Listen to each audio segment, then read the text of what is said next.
Hey, beautifuls. All right, so Spirit said, pull all this together and share it with the people. So I am here. We are doing this. What I'm going to do is give it a quick moment and let folks go ahead and join us if they're going to be. Down a brief rundown on the astrological aspects of things, like where planets are moving into what signs. And we're also going to be then shifting into talking a little bit about how the human design, I Ching, gates, and aspects of things plug into this and what kind of message it's giving us for these times. It's really coming up right now. Like this it actually started back at the very end of December, and it's been weaving its way steadily forward as we've been going. And it's going to keep going for several weeks. It's going to be going through on until like the middle of spring, is this deepening intensity of taking a look at where our laws are coming from. Where do we build our code? Where do we use conflict for growth?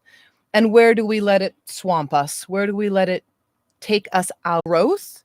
And where do we let it swamp us? Where do we let it take us out because we just can't? And where can we find power in all of that? Okay, so a couple of aspects that are noteworthy. We have Jupiter and Uranus that are squaring in Taurus, okay? So if you were to put that into a sentence phrase of what that means, I would say that that's a catalyzing or a changing or restructurization of our laws, codes, and expansion, how we're going to grow with regards to our material resources, our worth, and our sense of money. We have a full moon in Leo that's coming up on January 28th, and the full moon, wolf moon. We have the new moon shortly after that in Aquarius that's coming up on February 11th. So by the time we get into February, most of all of the planets are going to be in Aquarius. This is that growing and that breathing into what it means to be living in the age of Aquarius, where all of the energies are moving into that dynamic. What does it mean? So Aquarius is all about our connections, our groups. It's a fixed air. It's a fixed way of perceiving things. It's things like social media. It's things like marketing, collective consciousness, getting together to do things, which in these times is a really difficult thing, right? We're not able to get together the same way we used to. And yet we have this energy push, both internal and from around us, that are really trying to push us to make those connections. And it's going to restructurize the way we view things like politics, the way we view things like what we believe in, what our work is on our inside, what it is that we're doing in service to others or not. A couple other pieces are that Mercury will be going retrograde as of January 31st through to February 20th. So we are right now in that shadow face of the Mercury going retrograde. So we're getting a chance to revisit all of this work that we've been doing since this past 3-month cycle from the last Mercury retrograde happened.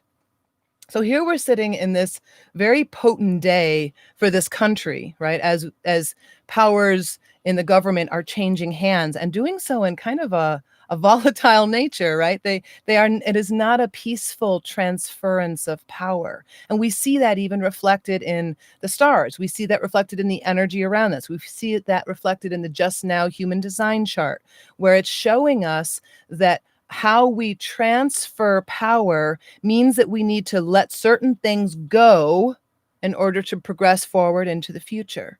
Right? There is this mix between letting something go and grasping onto something new. Think of it like a spiraling ladder that we climb individually and as a society, right? And so as we climb for each new rung that we're grabbing on and pulling up on, we're letting go of something down below.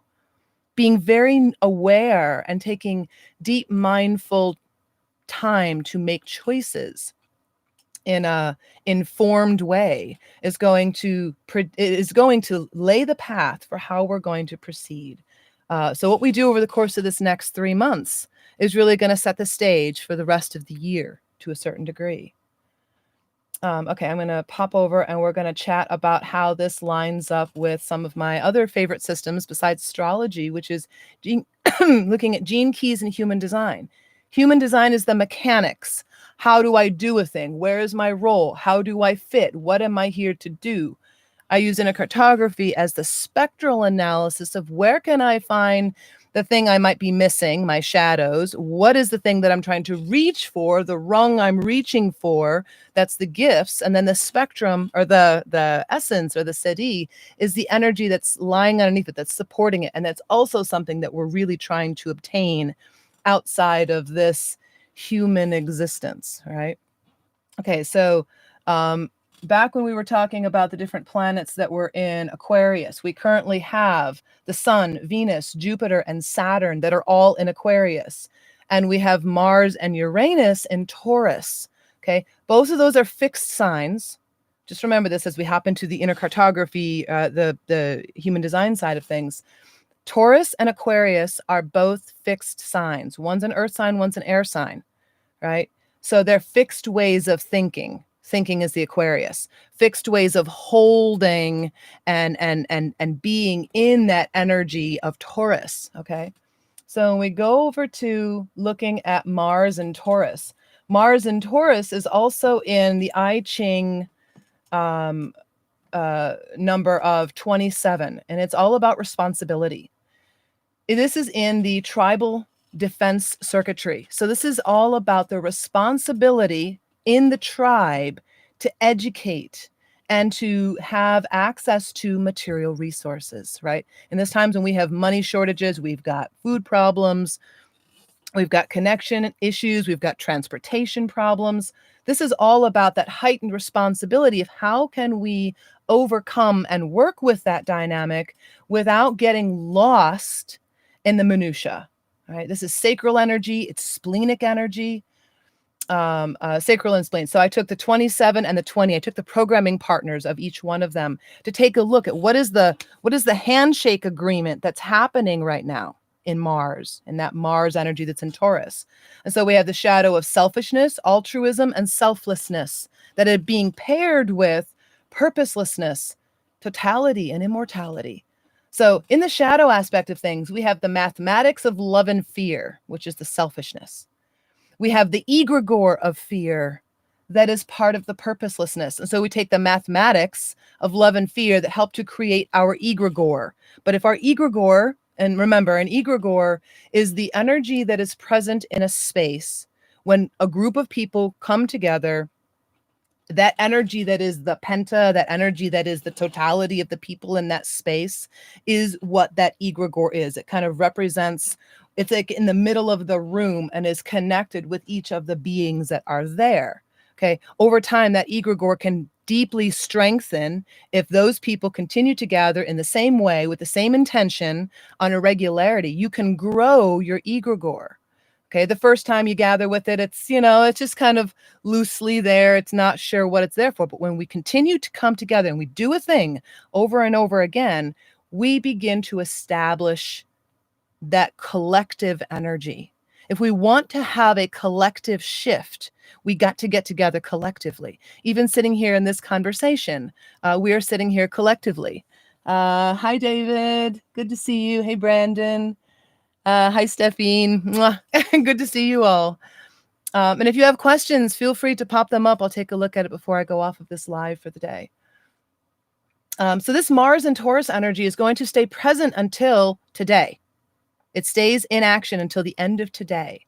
Okay. So there is this heightening of like, what is this inauguration day going to mean for me? What's it going to mean for you? What's it going to mean for all of us? Right. And so in a sense, that is the selfishness, right? We need to figure out what it is for us.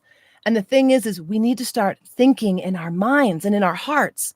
How is this going to affect all of us? And if we think about it more collectively than just individually, then no matter what happens, we don't have to be lost in it, right? On a certain level, what's going to happen today? It's going to be whatever it is. And there's nothing that we can do, we each can do today, sitting in our little spaces, staring at our screens, hoping that it's going to go a certain way, or even assuming that just because it goes one way or the other, that we know absolutely what that's going to mean. We don't. And so if we step out of our fear in that way, then we let that egregore that's trying to create with the collective presence of all of us not be based in fear. Every time we are based in fear, we're paralyzed, right? It's a deep surrender to not be in that place. And also it's a deep heart connection. If we can remember our love for each other, then that can draw us back to what really matters. Okay, I'm going to go through a couple of the other ones. Uranus is also in Taurus. Okay, Uranus is the catalyst. It's the change bringer. And so our change bringer that's currently up right now is in the same energy dynamic that Mars was. It's that 27-28 programming. So we've got Mars, growth and conflict, that very almost masculine type of archetype. And we've got Uranus, the catalyst, the change bringer. And both of them are in that 27 and 28. And so working with that, so they say altruism, the gift, the pod mind, totality, all of life is a stage. And it's also the selflessness, love being the new age superfood, right? Love, our connection to each other is going to bring about the connection that is going to come. Now we have Jupiter coming into play, and Jupiter is our luck and our laws. It is about how we create codes of conduct for us as individuals, as well as in the tribal and even collective sense, how we come together to make our rules for how we are going to engage, our etiquette, so to speak. And that aspect, Jupiter is in Aquarius, okay? And we have it in the gate of fantasy. So it's visualizing and visualization, imagination, and then action. So we visualize what we want to have, okay? Then we begin to work backwards and we imagine how it is that we're going to be able to get there. That can give us the information for how we want to structure our code system. Our code, the things we all agree to abide by so that a container can be created. A container simply means yes is on the inside and no's are on the outside. If you have no yeses and no's to behaviors, actions, what you accept in your life, what you accept in the world that you are around, if you have no boundaries, then you have no real effect. You have no way to create containers with others, because if you have no boundaries, then nothing can ever be solid. That's not to mean to swing the opposite extreme and take boundaries to a point where things become overly critical. We're not in that Piscean era anymore, where it was all about the victim mind. Okay, we are needing to move away from that. And you're going to hear me speaking even more emphatically around that. And it's not in a space of cruelty whatsoever. It is imperative that we move from that victim mindset into a place of power, or we're going to be lost in these times. That victim mindset from now further is not going to be something that helps us reclaim anything. So I know that can probably bring up a whole slew of things for a lot of people. And this is where I say, drop questions, connect with me, connect with others. There's InnerCartography group on Facebook that can be really helpful. Stay plugged into those places. Okay. That Jupiter energy is going to be here through until tomorrow. So we have fantasy, anticipation, and emanation. The emanation is all about the aurora boreas. It's the serpent eating its tail. And so that is a hallmark of today. So play that in your mind as you will, right? This is not a day to spend time going, nail biting, what ifs, I don't know what's going on, right? The whole purpose of understanding some of this stuff, at least for me, is to really be able to settle in and go, where's my ground? Where's my value that I can use now? Okay. And it's not getting lost and getting wrapped up in all of the things that are going on the television. It's not the things that feel like they could happen. They haven't happened yet. Did you know that about 90% of what we fear is going to happen doesn't happen? And the things that do happen tend to smack us out from left field. If we spend so much of our time worrying about the things that could happen, and then we wonder why we're exhausted when something does smack us sideways, ultimately we spent our energy in the wrong location and didn't have it to be able to manage things when we did feel shook up. So staying really focused and grounded, that's the value of it, right? It makes us more prepared to be present with the energies as it shows up. Okay, another piece of this is the Neptune. Okay, the Neptune is our collective spiritual work. So things that we are all working on right now: dishonor, graciousness, and grace. Dishonor is the shadow. Look at the world around us, right? There's so much dishonor, from people leaving their noses hanging out of their masks, walking around like they have their dick hanging out, pardon my French, to the way things are going on in the government, the way things are being shut down, the way that people's freedoms are being altered, right? And I invite you to take a deep look at what freedom is. Deeper than what you think someone else can control you by. Yes, there is a measure of that needs to not be controlling to a great degree. There's also a measure of where we in our hearts and our minds can choose to be free. It's why there were people that were in really horrible situations in concentration camps, in prison, who found deep connection, who found deep freedom, even being in a small little place. I have spent time talking with many of those folks, getting their stories and being amazed at the human's potential to discover freedom no matter what is being done to them. And so if we each can take a little piece of that and find freedom in our hearts so that we're not depleted, then we're going to have the energy to do something new in this new stage, new evolution of things that is going around. Okay, so Neptune, our collective work. This one is in the individual knowing. Okay, we've got individual and collective and tribal that show up all the way through this little spreadsheet that I'm reading off of and sharing stories from. And I will post this little spreadsheet as well as the transits that are coming for this next year. So if any of you who are little InnerCartography geeks or human design geeks and you want to go looking to see when things are going to shift, I have it laid out so that it covers this next year and a half. So we can kind of have a bit of a heads up as we begin to transition into those spaces. Let's see, openness, Neptune. Our collective work right now is in being open. And I know that it's a really hard thing to hear right now because everything feels like a lot. We're all kind of constricted. We're protective, right? We're a little scared. We're a little like, I don't know what's going to come down the pipeline.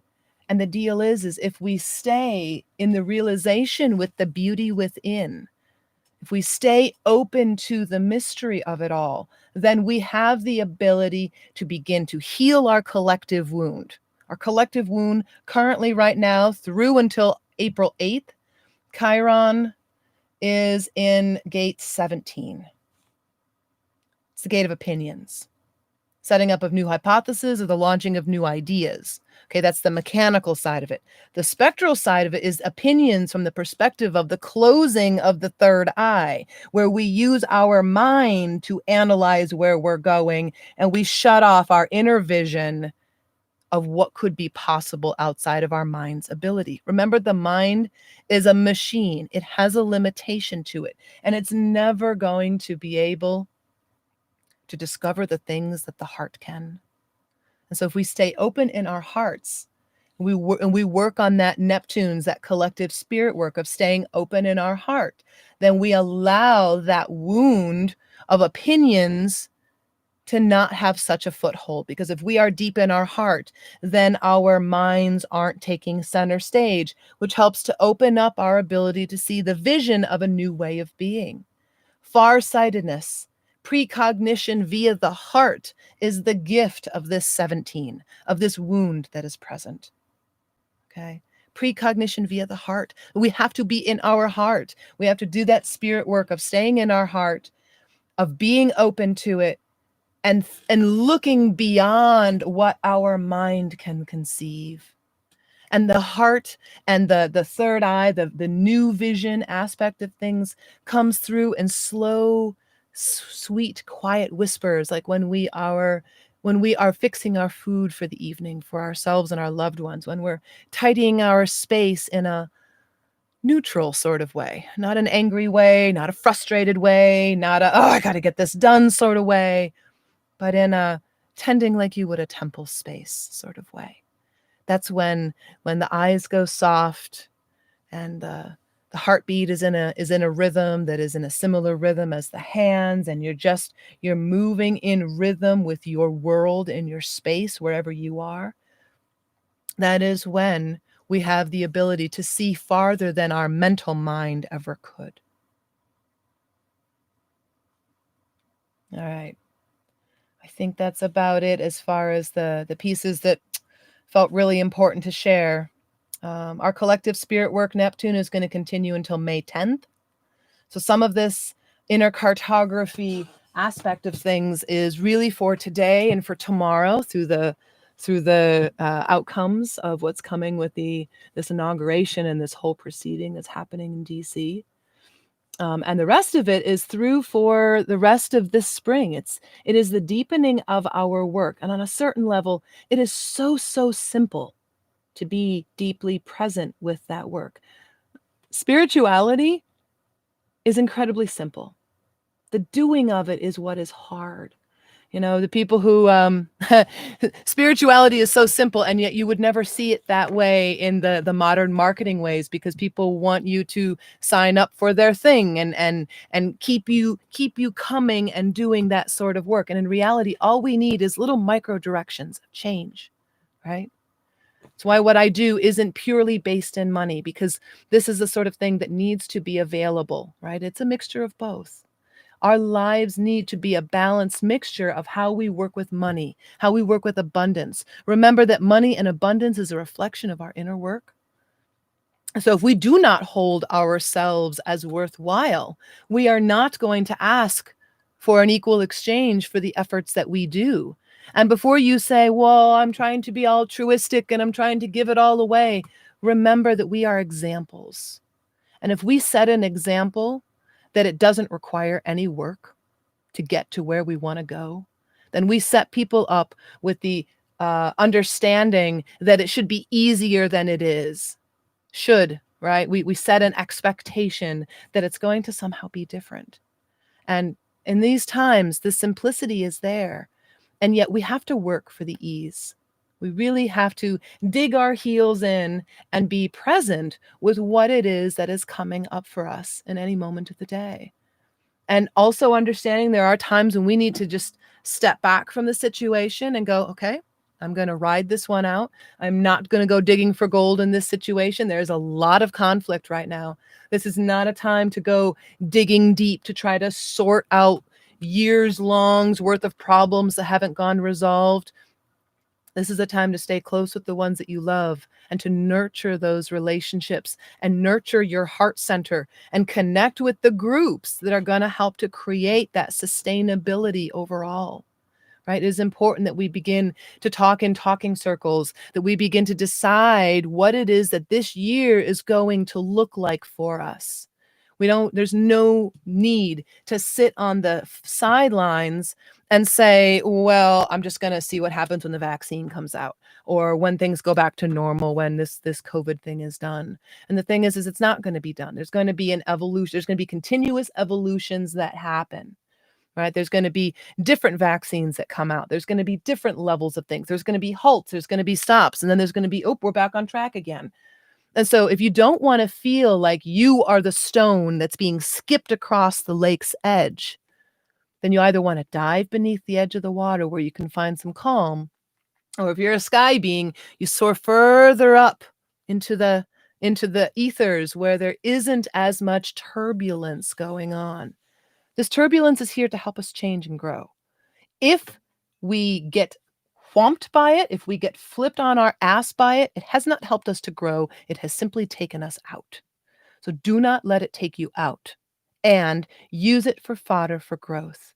Take every step along the way. So I'm going to be putting out an article here on the website soon around some of the just simple practical things that we can be doing for taking care of our health, our physical health, our mental health, our emotional health, our energetic health.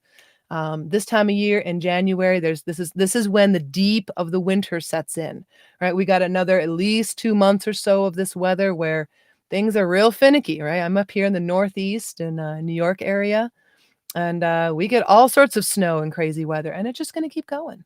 And it will come to an end as well, right? Spring always comes, right? Unless there's some crazy disaster that happens, spring has come and gone every year for as long as I have known. And I'm going to keep trusting that that is so, because that is what helps me keep my feet on the ground, helps me to keep showing up for people that need things, keeps me showing up to guide and facilitate classes and circles, distributing herbs to people that need them. What is it that you do? What is it that you feel inspired to do in these times? It's not about measuring the value of your worth in the sense of, well, am I doing enough? You do exactly what it is that you have a passion and a bliss for. Stay in your heart and you stay in your body. Your body will tell you how much you can keep putting out with your heart, right? It's a balance between the two. And it's no longer a thing like, oh, it's fun to go dabble in the shadow land and work with my inner stuff.